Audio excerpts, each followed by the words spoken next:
This is a machine that builds cities.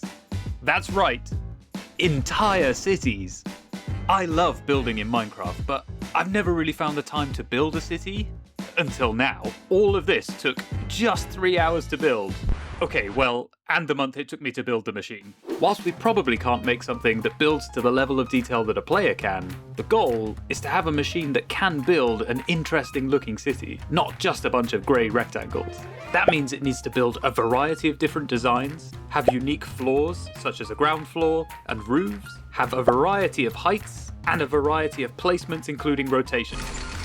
Not that kind of rotation. So how on earth are we going to get deployers, our little helping hands added by Create, to build something this complicated? Deployers can be filtered to control what blocks they place, but they aren't smart enough to magically determine the order in which you want those blocks to go. If we were building in a specific area, you could place a schematic of a building, and then filter the deployers with the schematic. The deployers would then follow the schematic, but then you could also just use a schematic cannon. That doesn't really work here, as A, we want to place lots of different buildings in lots of different places, and 2, it requires player input to place the schematic. Yuck. I don't want to have to do any work at all. I was struggling to think of a way of going about this until a couple of months ago when Meister?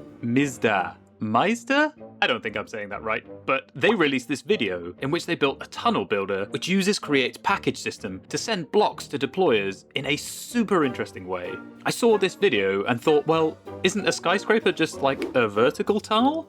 Maybe? This thing is so cool. This is how the tunnel builder works. It's a step engine. That's not your mother's husband's engine. It basically creates answers to vanilla flying machines. The piston pushes this part forwards, and then the gantry extends and pulls the piston part up to meet it. Here our step is 6 blocks, so I'm going to put 6 blocks of wool in this barrel. And as our step engine takes a step, you can see that the deployer is placing all 6 of those blocks, which means there's nothing left in the contraption storage. So if we feed packages of blocks from the gantry half of the machine into the deployer half of the machine, we can start to create some patterns.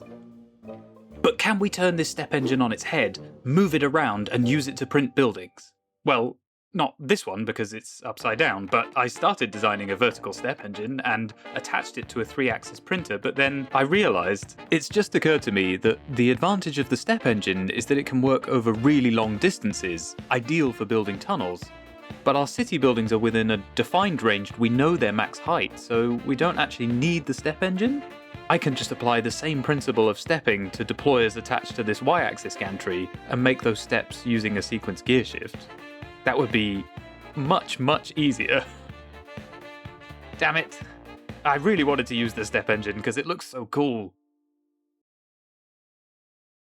We can think of each step that the printer takes as a floor of our building, but how are we going to generate packages of blocks that make up those floors? I'm not going to actually hook one up, but let's pretend that there's a redstone requester here that's sending 16 wool to these deployers. And now we have a very boring wall. Wow. So let's filter the middle 2 deployers to accept some wool and some glass, and we'll just pretend that our requester has sent some glass and wool into this barrel, and now we have a window. Wow. If we were to send 5 packages alternating the wool and the glass and the wool, suddenly you can start to see we're really getting somewhere. Wow. So by being smart about how we request items using our requesters, we can start to build some different shapes. It's difficult to create an overhang like this because the deployer that's placing the slab is going to try and place the slab as soon as it starts moving. We can block these spaces using string or buttons. We can also use the fact that our deployers place things as soon as they start moving to place overhangs at the bottom of a step, so that when we reach the next one, it becomes an overhang for the step below. It definitely took a little while to get the hang of printing buildings like this. What has happened here? Why have you done this? It's important to remember that deployers will take blocks from the contraption's inventory in slot order. So if we want to build a pattern like our window, we need our glass to come before our wool. Because if we do it the other way around, this happens. What we've learned so far is that we can use redstone requesters to build packages of blocks that fit one step or floor of a building, and then send them to the printer, a template of deployers filtered to print those blocks into the building. With these principles in mind, I started designing some buildings. some to fit in a small footprint and some that would be bigger. They are all a little bit mismatched as I wanted to test out different styles and possibilities, and I was getting so many ideas and learning a lot about what worked and what didn't. Because all the smaller buildings are being built by the same set of deployers, each individual building style needs to use completely different blocks. You can use those blocks again if you're using a different set of deployers, as I am to build the bigger buildings. A lot of the ideas I make for videos are concepts, really. I don't know if I would ever actually use them in survival. Some of them I might, but I am getting really excited about this city printer. I really like the idea of having a big city in the center of your world, which has loads of outposts dotted around it, and those outposts are sending resources to the central city, and that city is being built by a printer like this. If you're familiar with the artist Simon Stalenhag, he does these very desolate, lonely science fiction paintings, and I'm picturing these outposts kind of like that. They're like isolated outposts sending resources back to this mega city that's expanding over time as you print more and more blocks. I've just tried to print this quartz building and a few things have gone wrong. All of the pillars and bone blocks have placed horizontally, which is not really what I was hoping for this design. I'm gonna have to change these out for something else. I think you can certainly use the fact that the deployers place things like this in some ways, but it's not ideal. Happy with the building designs, I started building deployer templates. One that fitted our smaller buildings and one that fitted the larger ones. Every single deployer, there's hundreds of deployers here, has to be filtered to accept all of the correct blocks for each building, which led to even more mistakes. That is not right. There's supposed to be a roof here. Where's the roof? This one was just truly a mess. Awful. Hindsight, it's a wonderful thing. If I were doing this again, I would do this very differently and set up my deployer templates in one of two ways. The first way would be to create a template for each individual building. The benefit of this is that it's much simpler. You don't have to filter quite so many blocks for each deployer. It would also let you have a building that had lots of different detail changes or different floors. It would require a lot more resources though, using way more deployers and more requesters. The second method, which I've opted to use in this video, is to stack each of your building steps on top of each other, place your deployers at the top, and then you can fly up and down, collecting the blocks that correspond to each column. Once you reach the top, you can just make a list filter of all of the blocks that you've grabbed from that column and put them into the deployer above. You can then save the deployer template as a schematic. And obviously, this is all much easier to do in creative and then bring into survival. In total, the process of designing the buildings and putting them into the templates took probably an entire day, but that was for 10 buildings. And I won't lie, filtering hundreds of deployers isn't the most exciting activity and requires a lot of patience. But luckily, I am super patient. Bored. Oh boy, this is taking forever. Do you guys ever watch FWIP? They have a really long-running hardcore survival series, and every episode they plant a field. What if every episode of a survival series we printed an entire city block? You guys could submit design schematics for buildings? Man, that would be cool. You get a filter, you get a filter, you get a filter, you get a filter, you get a filter. Now that we have our buildings, how do we get the printer to print them in the correct order? Some of these floors are made out of a lot of blocks, so there might be several packages for each floor coming from lots of different parts of our storage system. The floors of some of the bigger buildings may not even fit in a single package. Each building is comprised of a unique ground floor with doors, one or two designs of intermediate floors, and a unique roof. Each one of these modules represents one of the building designs, and has redstone requesters set up for each type of floor. When a building is chosen to be built, we'll get to how that happens later, the corresponding module is sent a number of redstone pulses based on how tall we want the building to be. The first signal goes to the door requester. The remaining pulses go to the intermediate floors. Some buildings have one designer floor, and where they have two, they either alternate or place the second design once every 3 floors. The falling edge of the door pulse activates the roof requester. I'm setting up a mock storage system so that we can see how the packages are getting to the printer in a kind of realistic scenario. I know that we're using a lot of resources for this project, not just in building the printer, but obviously printing the buildings themselves. But we are playing in an automation mod, so we do need something to do with all these resources in the endgame. When a requester is activated, packages are sent from storage to these two happy little chaps who are sat on top of a buffer vault. As the printer returns to origin, packages move from the buffer vault into the printer vault. Anytime we want to print, all we do is pulse the repackager underneath the printer vault, which pulls out the relevant packages. This works because a repackager also respects inventory slot order, which means as long as one of our door packages is first in the inventory, the repackager will pull out all the associated packages. By making sure at least the first package of each request is in the inventory in the correct order, the building will be constructed correctly, even if the rest of the packages are all jumbled up. Now we know how to construct our buildings, let's quickly talk about how our printer places them. It's very simple and works in 3 parts. The printer itself sits on 3 gantry axes. The X and Z gantries have sequence gear shifts that allow us to move the printer by our building dimensions, plus a little bit of wiggle room. That is me attempting to wiggle. Moving swiftly on. Using very basic dropper counters, every time our printer makes a building, we add 1 to the X counter. We can then use the number of items in the dropper to determine how many steps we need to take to print the next building. When the printer reaches the end of a row, it resets the X counter and adds 1 to the Z counter. After finishing the full steps, there is then a small chance to activate a second sequence gear shift on each axis that can move the printer a small amount using up some of our wiggle room. This prevents all our buildings being placed in a perfect and unnatural looking grid. Each time the system chooses a new building to build, there is a chance it will swap the template size. When the printer returns to origin, if the system has decided to swap, the templates swap, and there is then a chance that the building will be rotated. Then the printer goes off to print.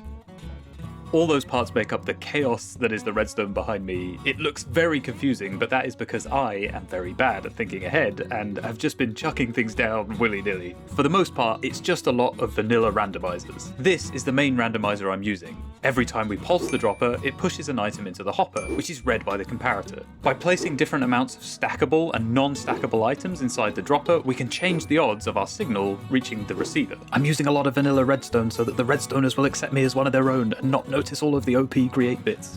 Is it working? We use these randomizers for lots of things on this project. They determine whether the buildings are rotated, whether we're building a small or a big building, and behind me, they determine how tall the buildings are. And over here we have a more create-based randomizer that is selecting which building we're going to build. The blocks in the droppers correspond to the frequencies of the redstone requester modules that we looked at earlier. So when the system wants to build a building, oh, here we go, it pulses the dropper, which drops an item into the deployer, and the deployer sets that item into this frequency on the redstone link, which then receives a number of pulses depending on the height of our building.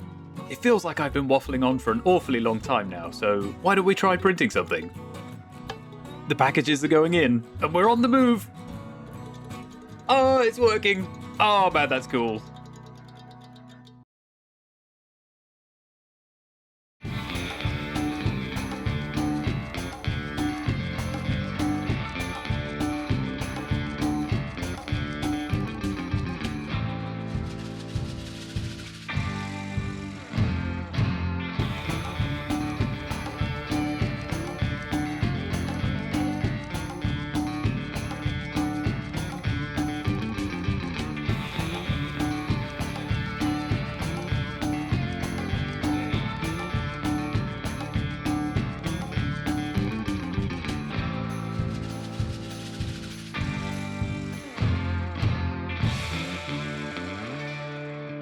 This is the culmination of a month's worth of work, and I am super happy with how this city looks. It looks amazing.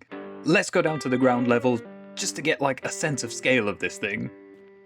It's honestly massive. I do think the buildings are a little bit tightly packed for my liking on this one, but I'm really excited to try a bunch of different prints with different variables to see what we can get. Like, all the buildings are a bit hodgepodgey at the moment because I just threw every building I designed into the print. Imagine playing hide and seek in this place. That would be so fun. If you could put this on a server, imagine your friends go away for their lunch break and they come back and an entire city has just popped out of the ground. Oh, that would be amazing. Oh, look at it appearing out of the fog. That looks cool. And it looks pretty good at night too. I want to try a bunch of different prints with different variables and combinations of buildings, but before I do, I just wanted to say a huge thank you to everybody for supporting the channel. We've just hit 10,000 subs, which is insane, and I wanted to say a big thank you to our members, everybody who subscribed, joined the Discord, commented. You're all making this possible. I'm having a great time making these videos for you. I really hope you're enjoying them.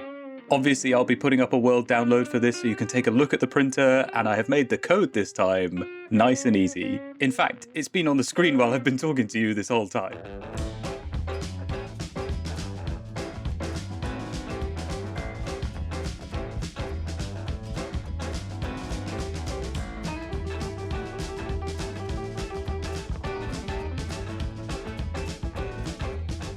I thought for this one I'd group all the similarly coloured buildings together. You've got all the oranges and the browns and the green. It might be a little bit too much of the same thing. And I have added this nice road in the middle. Definitely not because I logged out for lunch and it accidentally skipped a row. But I actually think adding the road with the trees, it just looks so good. That is not supposed to have printed jungle blocks on the outside. I don't know why it's done that. Let's just ignore that one, shall we? It takes about 3 hours to print an entire city block, and I'm supposed to be editing while I'm doing this, but I keep coming back in just to watch the printer working. I'm having a good time. Let's do another one.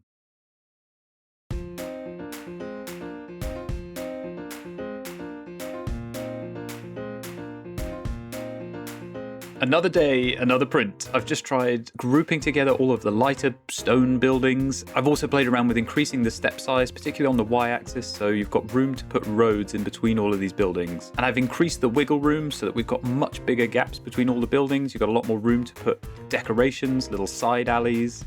I think it looks really nice. I'm not as keen on the colours of these buildings together, but the big thing that I've changed that I really do like is the height generation. In the previous prints, everything was coming out kind of the same size, and I've made it here so that we can have quite small buildings and really quite tall buildings. And generally you're getting buildings that are generating sort of in the middle at the average, with smaller ones and higher ones popping up less frequently. And I think that works really well.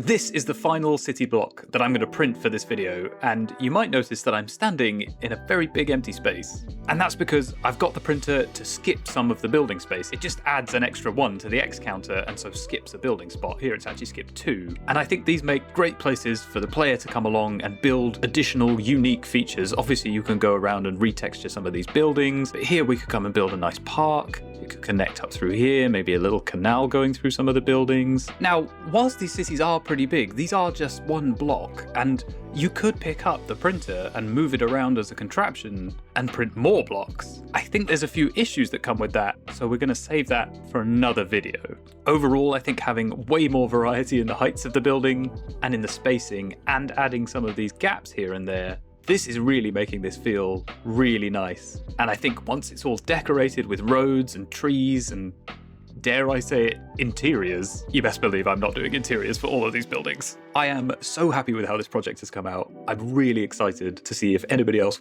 even wants to use this thing and see what they can make with it. I'd love to see people design buildings for a city like this. A big thank you again to our channel members for making these videos possible. If you've enjoyed the video, please give it a like, comment your ideas for things we can build with a printer, things we can make with Create. Aeronautics is out. Subscribe for more of these videos, and I will see you next time!